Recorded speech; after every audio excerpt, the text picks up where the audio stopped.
the grocery store and bought yourself a wedge of cheese? Well, I'm going to show you the proper way of cutting a wedge of cheese because cheese ripens differently from the edge to the middle.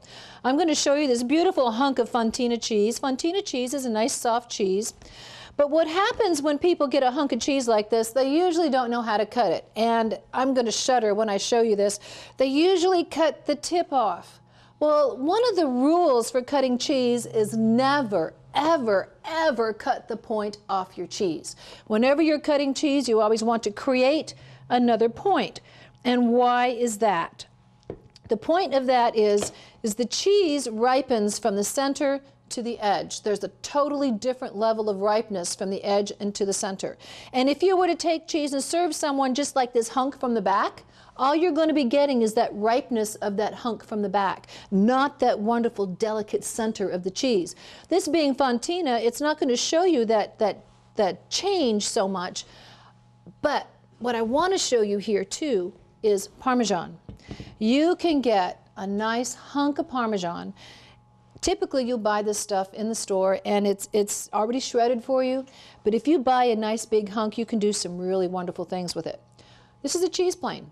A cheese plane is something that will take a nice thin wedge off your cheese, but once again, you're not going to go up and down like this. You're going to take it from the center all the way to the end, because then you get the full flavor of the delicate cheese from the center and the fully ripened cheese all the way at the edge. And that's how you're going to do this. Now, when you get a big old wedge like this that's really heavy, we're going to use something called a cheese knife. A cheese knife is a knife that has two handles on it. It's really kind of weird because a regular knife just has one handle, right? So the way you would do this is you would put this down on your cheese and you would rock it back and forth, just like this. Now this Parmesan is a very hard cheese. I'm going to move it so I can get my muscles in there, like I have muscles. Back and forth just like this. And you can see, once again, we have the full flavor from the edge to the center. We have a new point on our cheese so that the next person coming along is going to have a point on their cheese too. Now, I want to show you the blue cheese. Blue cheese is really, really very unique, and that is a beautiful white creamy cheese that's made usually in a wheel. And you could see where there's holes in the top, and you could see these lines in the center.